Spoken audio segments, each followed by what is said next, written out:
Bonjour à tous et bienvenue dans cette nouvelle vidéo.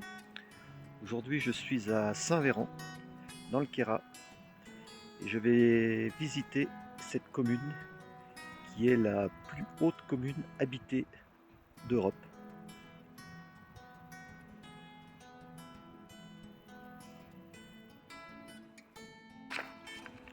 Alors on dit qu'ici, les coqs picorent les étoiles. Alors le territoire de Saint-Véran est de 4475 hectares, environ 45 km². Ce qui est impressionnant quand même, c'est que le soleil est là 300 jours par an. Et l'hiver est long, très long, puisqu'il dure environ 7 mois.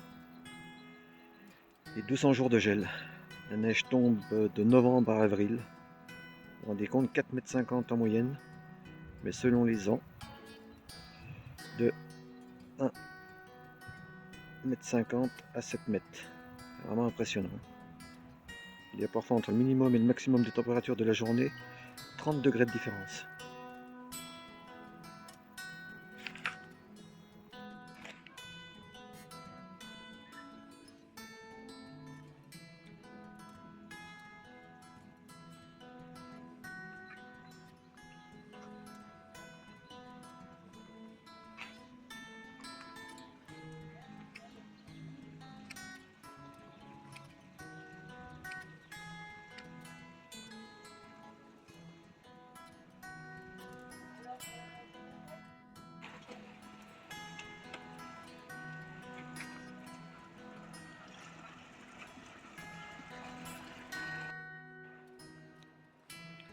Alors là, c'est un habitat ancien qui date de 1791.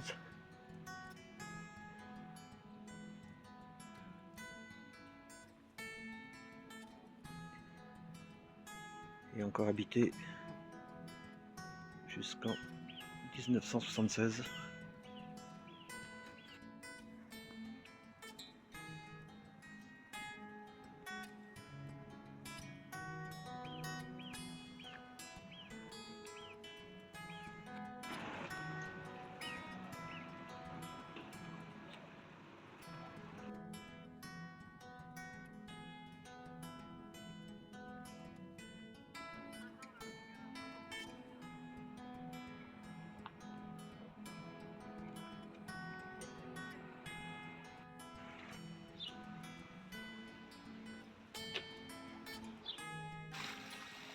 Un petit peu les constructions,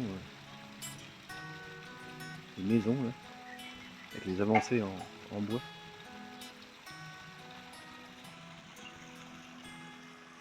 On retrouve ici une photo de 1922.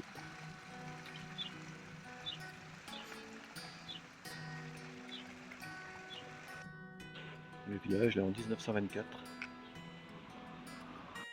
Et toujours avec ses toits en mélèze. Et en pierre plate. Il n'y a même pas de l'ardoise, je sais pas, on dirait de la pierre.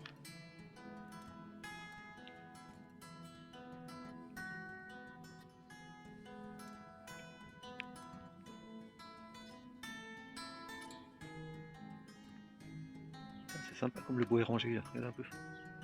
Marrant ça.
Regarde un petit peu l'entrée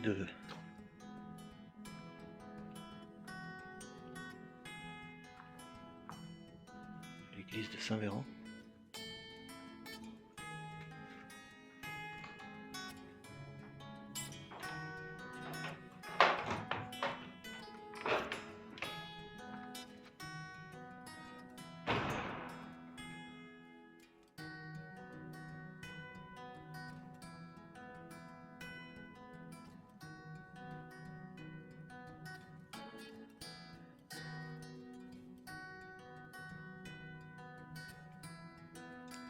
Alors regardez ce que je viens de découvrir. Ils ont pas mal d'humour dans le coin. Seigneur, combien de voix allez-vous obtenir pour cette année pour le denier? Votez Jésus-Christ, le seul qui n'a jamais changé de programme. Il y a un côté humoristique que j'aime bien, avec Don Camillo.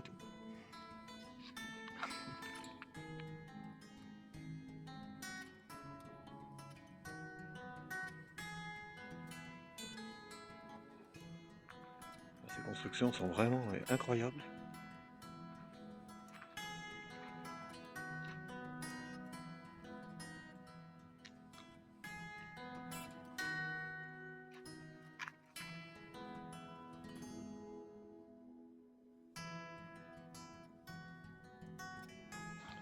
Et là on est fin août et les gens préparent l'hiver déjà.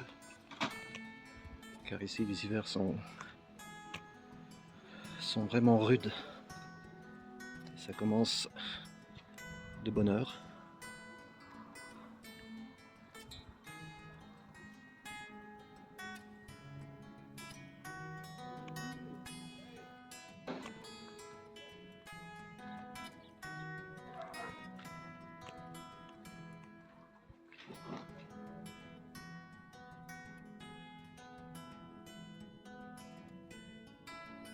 Une photo de 1917,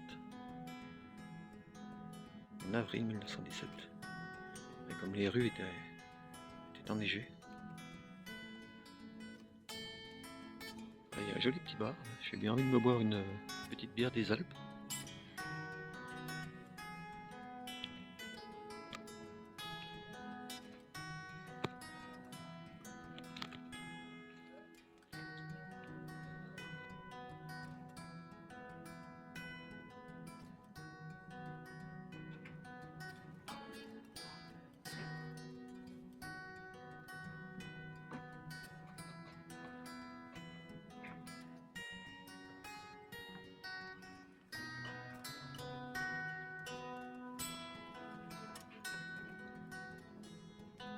La terrasse du bar vraiment est magnifique.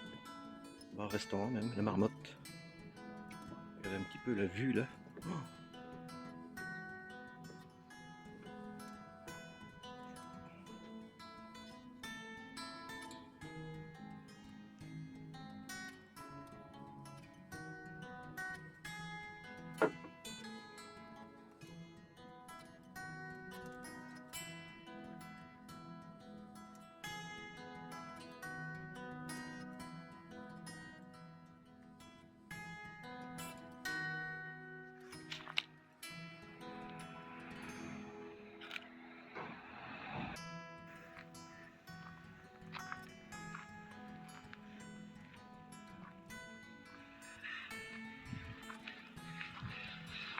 et là c'est une fontaine.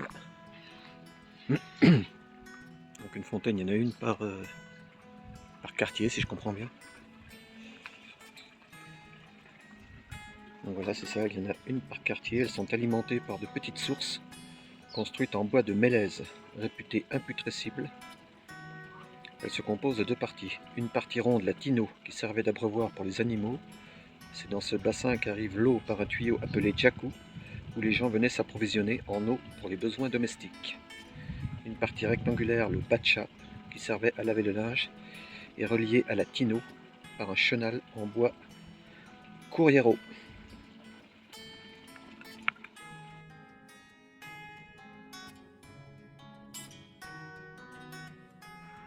Voilà, c'est une exposition, la mine de cuivre de Saint-Véran.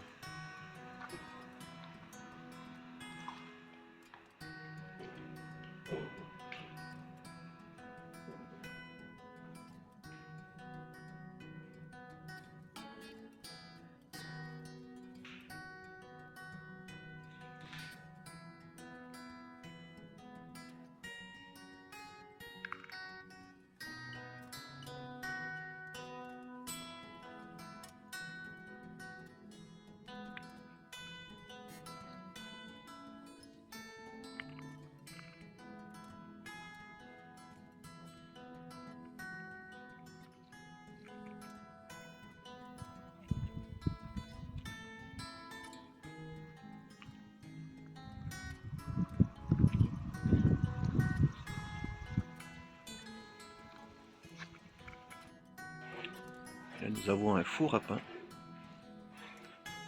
qui date de 1932.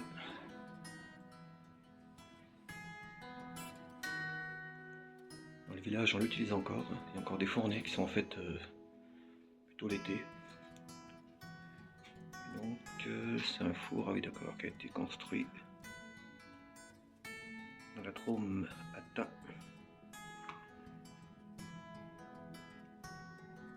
Dans la caisse à charbon et le bois. Bon, avec tout des montagnes. Bon alors, ça va mon gros pépère? Tu sais que tu habites la plus haute commune d'Europe? Tu dois pas avoir bien chaud l'hiver. Hein, mais bon, t'as l'habitude.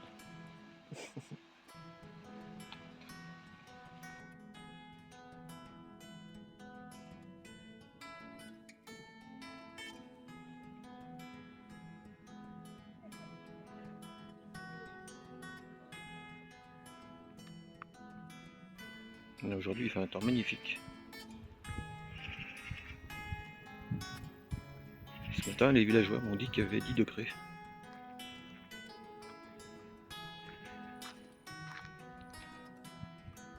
Donc il commence à pas faire chaud dans les parages.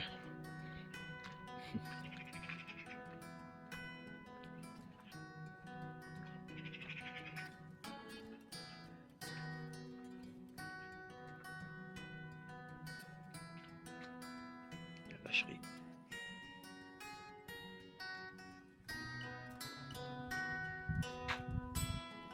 Ces cadences solaires, vous êtes les arcs par qui vos enfants, comme des flèches vivantes, sont projetés.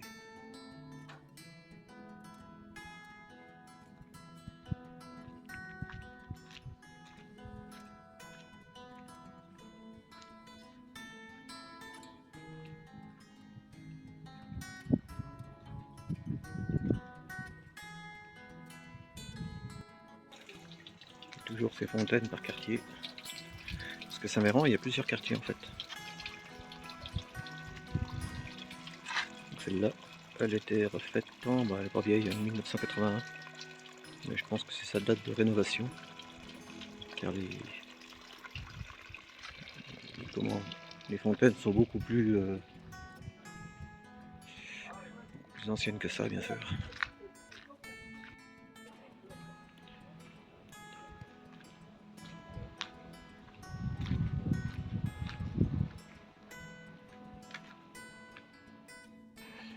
La visite de Saint-Véran se termine. Je reprends la route. Je pars du côté de Guillestre, toujours dans le Queyras bien sûr. Et je vais aller visiter le mont Dauphin. Donc on se retrouve juste après ça.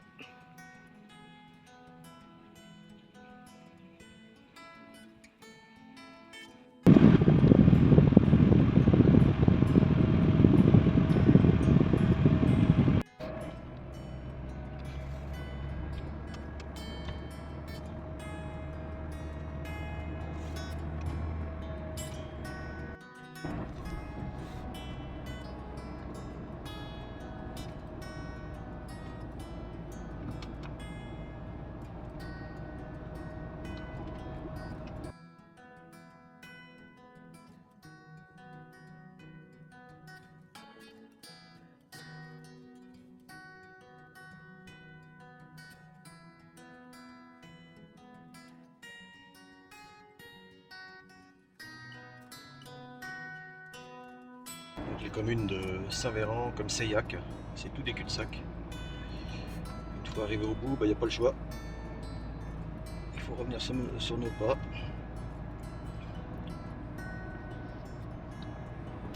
Mais visiter ces petits villages, franchement, ça en vaut vraiment la peine. Voilà, nous sommes à Moline, en Queyras.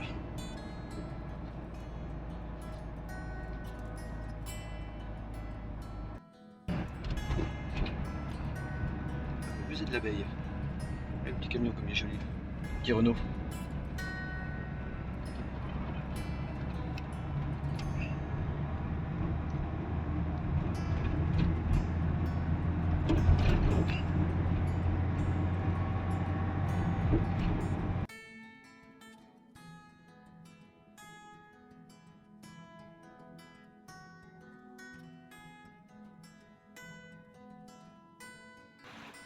Et nous voilà sur la place fortifiée, le village fortifié du Mont-Dauphin.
Petit van, une Ford. On ne voit plus garer comme ça. J'adore ce petit véhicule. Sympa.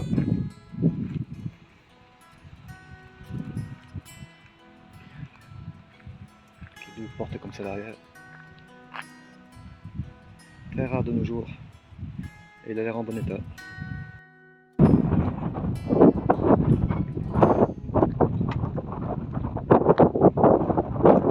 Très déçu de la visite du Mont-Dauphin. Parce que bon, bah, c'est une rue qui est remplie de restaurants, de bars, de commerces, quoi. Tout est business en fait. Et tout ce qui est à visiter, même les plus petits trucs sont payants, donc il n'y a pas grand chose à voir, à moins de payer à chaque fois. Bon, je vais vous dire, hein, ce qui m'est arrivé là, c'est à Forquera. Bah, j'ai payé 13 € la visite. Ah, ça, vous avez vu dans mes dernières vidéos. Et puis, et en fait, une fois qu'on a payé, on nous annonce que bah, ça c'est fermé, ça c'est pas disponible, ça c'est en travaux. Alors, au bout d'un moment, ça saoule, quoi, parce que moi je suis prêt à faire un effort pour visiter certains sites, mais voilà, on est des vaches à lait en fait, et une fois sur place, eh bien, voilà, ça c'est pas normal. Et je reviens toujours en Espagne ou même plutôt au Portugal. Tous les musées sont pas chers, voire gratuits. Alors moi, c'est pas que je veux les musées gratuits, parce qu'il faut bien faire vivre aussi la commune, il faut bien faire vivre. Bon, les musées c'est pareil, c'est de l'entretien, c'est du. Mais il y a un minimum quand même, quoi. Il y a un minimum, je veux bien payer, mais pour visiter des choses qui en valent la peine. Voilà. Donc voilà, pour illustrer un petit peu mes propos, ben, là-bas il y a une chaîne, on ne peut pas y aller. Et puis alors là, la totale, là c'est tout en travaux, tout en échafaudage. On peut visiter.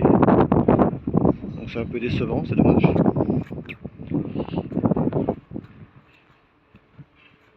Mais bon, et restauration des monuments historiques. C'est comme ça. Non, c'est dommage parce que je pense qu'il y aurait plein de choses à voir.